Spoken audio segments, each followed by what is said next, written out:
Hello, j'espère que vous allez bien. On est aujourd'hui le 24 juin 2024, il est 8h52. J'avais pas forcément prévu de faire market review aujourd'hui, je vais en faire un, alors pour les salons VIP évidemment, et aussi à destination des élèves du trône, parce que tonton n'est pas là aujourd'hui. Alors évidemment, j'ai pas la prétention de me substituer à lui, mais bon, simplement j'ai vu, alors je sais pas si c'est quelque chose qu'on pourrait considérer comme un avis un peu partagé, mais j'ai traversé notamment ces deux questions ici. Hello, est-ce que le support à 64K est considéré comme perdu, vu le prix ce matin? Et Mickey qui dit bonne question, je me pose la même aussi. Est-ce qu'on ne va pas inévitablement vers les 56 000? Alors la première réponse que je vais donner, c'est celle à... Pourquoi est-ce que je vois pas Bon, je vois pas les... J'ai le mode streamer qui est activé, mais je sais pas comment... Ah voilà. Donc école T11. Alors 64K, c'est un support, c'est jamais un prix, hein. C'est toujours une zone plus ou moins large. Et il se trouve que pour l'instant, en tout cas, on voit que là, Bitcoin, il est en train de travailler cette jambe impulsive ici, qui a été entamée donc le 14 mai, au même titre que celle-ci a été travaillée. Et si on regarde bien en termes d'action du prix, il reste encore des petites zones d'inefficience qui n'ont pas été travaillées et on est en plein dedans. Et c'est, à mon avis, pas anodin que on soit à 6 minutes de l'ouverture de la London et qu'on soit en train de travailler la dernière jambe identifiable, en tout cas en 4 heures. Il y en a probablement encore des petites dans cette zone, si on va dans les plus petites unités. Mais donc, pour moi, le niveau qui serait perdu, ça serait plutôt dans cette zone, donc autour des 60, ça pourrait même descendre jusqu'aux 61 800. Et ça serait pas du tout déconnant que on puisse observer ici une réaction dans cette zone. Pour moi, le niveau qui serait perdu serait plutôt celui-ci, c'est-à-dire autour des 61 000, et encore, ça pourrait juste être une mèche, c'est-à-dire à partir du moment où on va venir commencer à structurer sous cette zone, ici, des 61 000, pile poil. Donc il ne s'agit pas qu'on ait une mèche et qu'on réintègre, mais il s'agit, pour considérer qu'on a un niveau qui est perdu, un support, j'aime pas trop le terme support, mais ça veut pas dire grand-chose, mais à partir du moment où le prix va venir faire ça et commence à structurer des figures, des patterns comme ça de retournement, oui, là, à ce moment-là, on pourrait considérer que cette zone de support ici, donc entre les 61 800 et on était autour des 64 500, elle est perdue, effectivement. Mais elle est perdue, ça ne veut pas dire qu'on va non plus aller à la cave, hein. Il reste encore ici, on voit à l'intérieur de cet order block ici, une zone de fair value gap qui n'a pas été retestée, qui a été partiellement retestée, et qui se situe aux 57 900. Et effectivement, après, là, il n'y a pas grand-chose qui empêchera le prix d'aller revisiter cette jambe ici. Et ce qui est ici, à mon avis, certainement en 4 heures, en 1 heure, un breaker bullish. Donc, on pourrait très bien aller revisiter cette zone. Bon, ça ferait évidemment pas du bien au marché. Pour l'instant, moi, j'en suis pas là.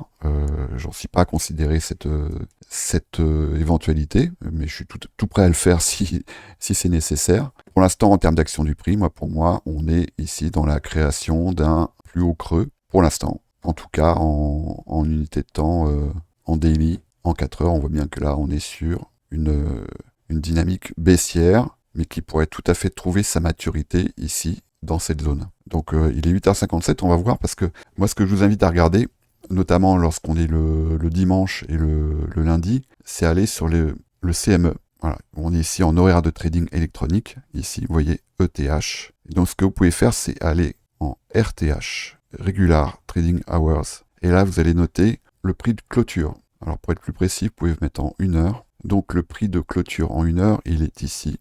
Il est à 64 390, d'autant qu'il laisse derrière lui en plus un gap imbalance dans cette zone. Et également au-dessus. Après des gap imbalance, hein, surtout sur le CME, on en a un paquet, donc il faut faire attention. Voilà, et donc l'écart entre le prix de fermeture de vendredi 17h et le prix d'ouverture de dimanche 18h, donc hier 18h, tout ça c'est les heures de New York, hein. J'ai retourné en ETH, ça forme ce qu'on appelle un gap. On appelle ça un gap RTH. Je ne sais pas si vous avez déjà étudié ça avec tonton. Voilà. Et souvent, on peut l'observer, hein, par exemple ici, vous voyez, ça a été le cas ici, la semaine dernière. Ça fait souvent un appel d'air, et cet appel d'air, il est souvent rééquilibré. Vous voyez qu'ici, il a été rééquilibré sur la New York. C'est-à-dire à partir de mouvement qui a été entamé le 10 juin à 10h, 8h même, et le rééquilibrage s'est fait de ce gap RTH dans la New York AM.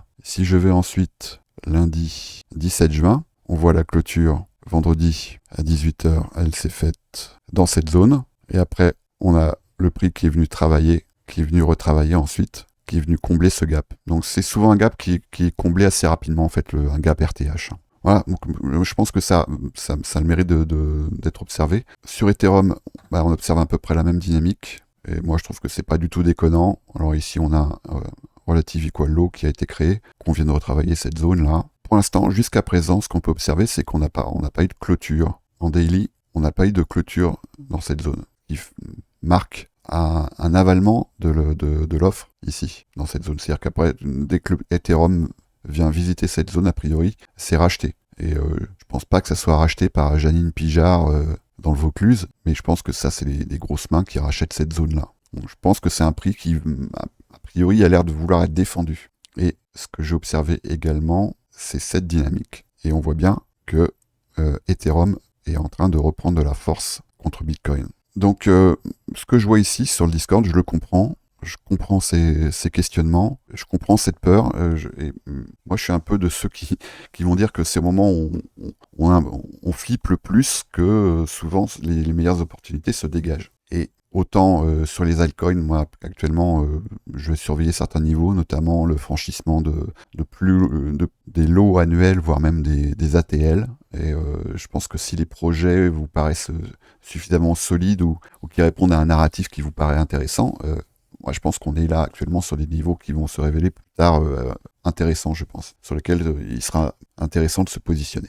Je vais pas vous les dire en détail, vous ferez ça avec Tonton en brief, hein. C'est pas mon rôle. Moi, je fais juste un bref aperçu de la dynamique du price action. En ce qui concerne le dollar, bon là, je vais pas reprendre ce dont j'ai parlé sur mon weekly review. Là, on est venu tag ici, on est venu casser le range dans lequel on s'était installé quand même depuis début mai par le haut, mais cette jambe impulsive ici a laissé de nombreuses inefficiences, et à mon avis, je pense que avant d'aller plus haut, et à mon avis on va y aller pour retravailler notamment cette zone ici, voilà, qui n'a pas été entièrement travaillée, je pense qu'on va venir refaire un petit tour par ici. Donc ça va probablement se traduire sur les risk-on par peut-être une jambe haussière, et donc j'ai observé notamment ce que va nous dire le SP500 et le Nasdaq. Et on voit qu'a priori, là, depuis l'ouverture, on est sur quelque chose qui est pas très impulsif, mais qui semble être haussier. Pareil pour le Nasdaq. Et moi, mon biais, ce serait plutôt qu'on vienne, je l'avais indiqué ici, hein, ça dans mon weekly review le dernier, c'est qu'on vienne retravailler ici cette zone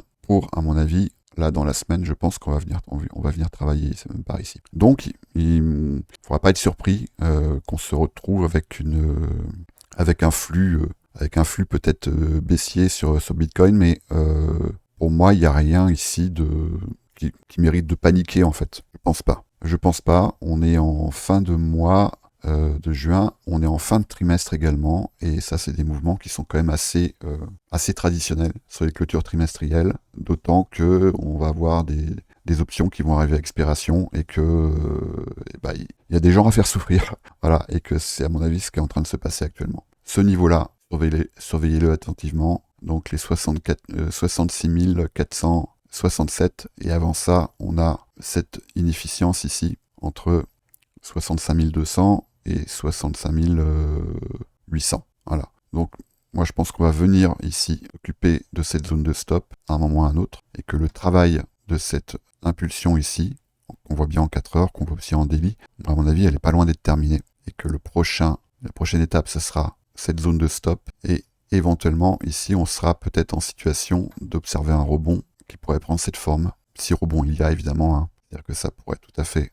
cette forme-là, comme ça. Le travail de cette zone, s'il doit y avoir rejet, à mon avis, ce sera ici. Et à ce moment-là, ça prendra cette forme-là. Et à ce moment-là, je pense qu'on ira plus bas, et on ira probablement visiter les 61K dans un premier temps, les 56K dans un deuxième temps, et que si on doit avoir une réaction haussière du Bitcoin, ça sera également dans cette zone, et ça pourrait prendre à ce moment-là cette forme, un appui ici sur un breaker qui pourrait se constituer dans cette zone-là, pour après, ici, observer le niveau à partir duquel on pourrait acter un break de structure en daily, un changement de caractère en daily, c'est à partir de ce prix. Ce prix, on peut l'observer si je me mets en daily, ça correspond à cette mèche ici, à la bougie daily du 20 juin. Voilà, je vais vous laisser parce que moi j'ai des indices à trader et pour moi c'est le moment. Donc bonne journée, faites attention à vous, ne paniquez pas, ne faites rien que vous n'avez pas prévu de faire et observez bien les niveaux là que je vous ai indiqués. Je pense que ça va être des niveaux qui vont s'avérer clés là dans les heures ou les jours à venir. Allez, bonne journée.